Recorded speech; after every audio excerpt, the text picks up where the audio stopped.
Welcome to Success Paradigms. This is Emilio Garcia with Andrew, the pinche gringo Barker. Yes, Welcome hello. to episode 3 of Success Paradigms. Hey, Andrew, just before we start, Yes, did you see the craziness in the news today about the oil?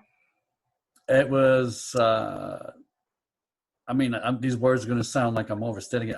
It was shocking, horrifying, terrifying. It was. It is. It's I don't think people. I'm not sure if everyone out there companies understands are it. paying No, for other companies to take their oil. I think the average person sort of understands when the stock market falls, right? They can but not sort the rest of of it. associate it with the value of their house, but they don't really understand. I mean, here in Texas, people do, right? Because this is oil producing country. But the average person has. I mean, I can't even find the words to describe it. It's mind blowing. Yeah. But I mean, it is, and hopefully it'll get better. And I know it will, because the guy that we have today with us, this guest, is, I got to say, he's amazing. I've known him for a few years now, and I just got to say, he's got a bunch of things going on. He's a mentor, a success coach, an entrepreneur, leadership.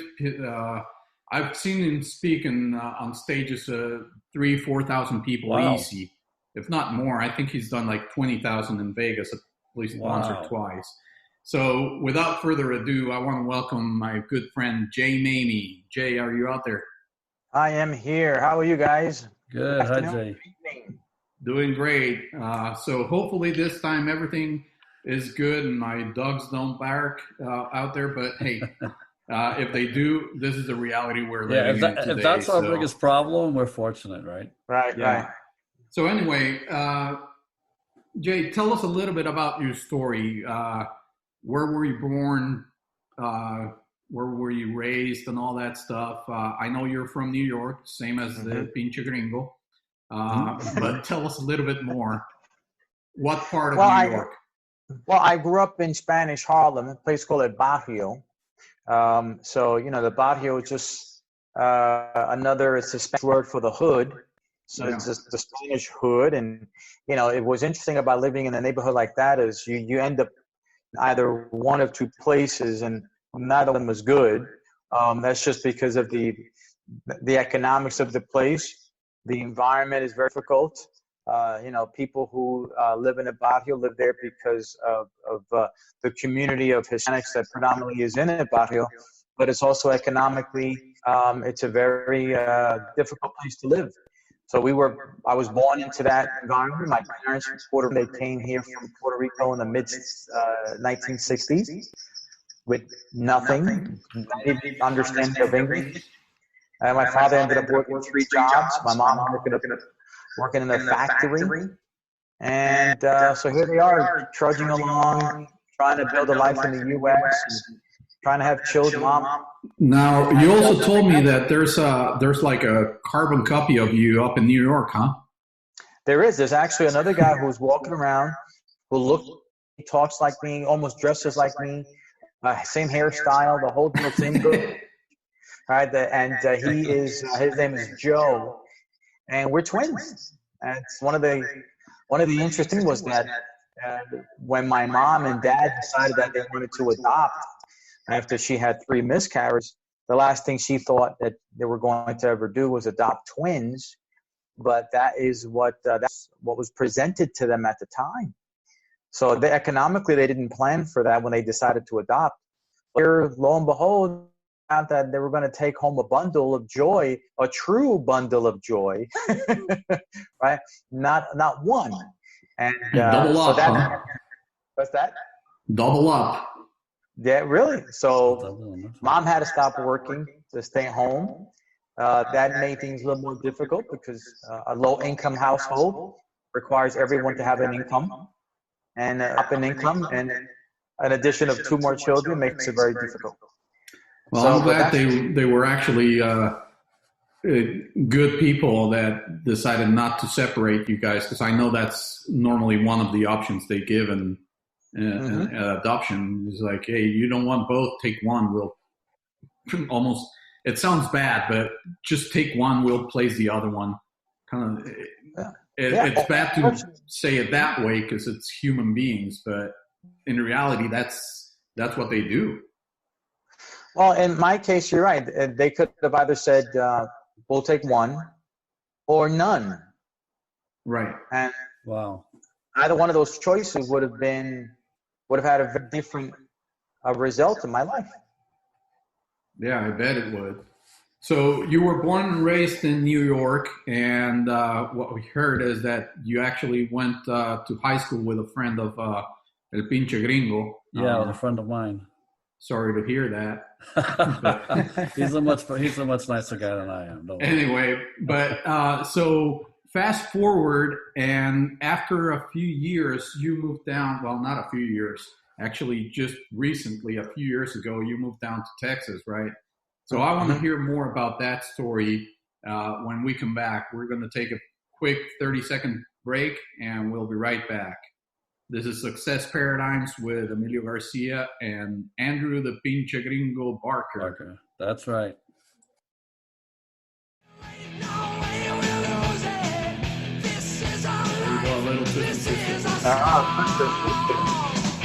Twisted Sister.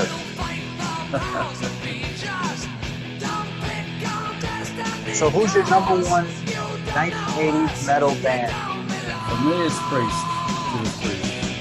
Judas Priest, huh? Okay. Yeah. That's heavy metal. When you mentioned the Sentinel figure, you had me think the song The Sentinel playing in my head. Well, it was either that or in heavy metal, Iron Maiden. Yeah, I still like both those bands. All right. Welcome back to Success Paradigms. This is Emilio Garcia, and with me is Andrew the Pinche Gringo Barker. Here I am, the Pinche Gringo. And we're listening to a great story by my friend Jay Maymi. So, Jay, let's talk a little bit more. So, you were born, adopted and raised. I'm not used to saying that order. And in New York, in the hood, in the Hispanic hood, which I can only imagine. It's not a step up. It's probably not the best place. But anyway, fast forward, you were a social worker for a while. Then you changed careers. And then 2 years ago or so, almost 2 years ago, you moved down to Texas. Tell us a little bit about that whole transition. Well, you live in New York long enough to know that there's other places to live that could provide a quality of life, right? And I had the intention of moving for quite a while. It was just a matter of timing. And once my older son graduated from high school and he's on to the Marines, so his mom and dad is Uncle Sam. He's there right now. I knew I had no reason to stay. I had my mom, my family, my brother, and so on in New York, but I could always reach out to them, visit them. There was no real strong reason to stay, so I was looking for a place to go to where I could avoid the snow. I'm not a big fan of snow. So I thought about Florida, which was my first choice. And I don't like the fact that I'm paying a lot of state taxes. In New York, you pay a lot of state tax up there. A lot. A lot. So Florida, actually, Andre, was on my list. Until we found out that Florida has mosquitoes the size of small birds. I said, not going there. And then, of course, as we did more and more homework, academically, it's not a highly rated state for school. So we said, okay, where else can we go? Where there is no snow, there's no state tax, and there's not a lot of potholes. A lot of potholes in New York on the highways. So Texas. A friend of mine said, what about Texas? He lives in Houston. I knew I was going to Houston because Houston has they got their own mosquito problem. I was going to say, they're not too far behind on that one. No, it's like Florida. Oh. So I said, okay, can we go? Next a friend of ours has business up here, office in Plano. And the more we looked at Plano, the more we realized it's like a western version of Westchester County. Yeah. With McKinney and Allen and very similar to Westchester County, which is what I'm used to, except it's in Texas. Very cool. All right, so let's shift gears a little bit. I know you do a couple of different things, but you're a mentor, a public speaker. You help people with education. Tell us a couple of things about what you've been doing now with this whole quarantine, that we seem to have more time on our hands, but a lot of people are not using it correctly, and some of them are actually getting into depression and frustration and stuff like that. So tell me a little bit about that side of it, because I know you've written, I think, 8 books, and the 9th one is about to come out. So share a little bit about that. It's interesting that you bring that up, because I was having a talk with a company a few days ago. And one of the things, I was recording a talk for their upcoming leadership meeting.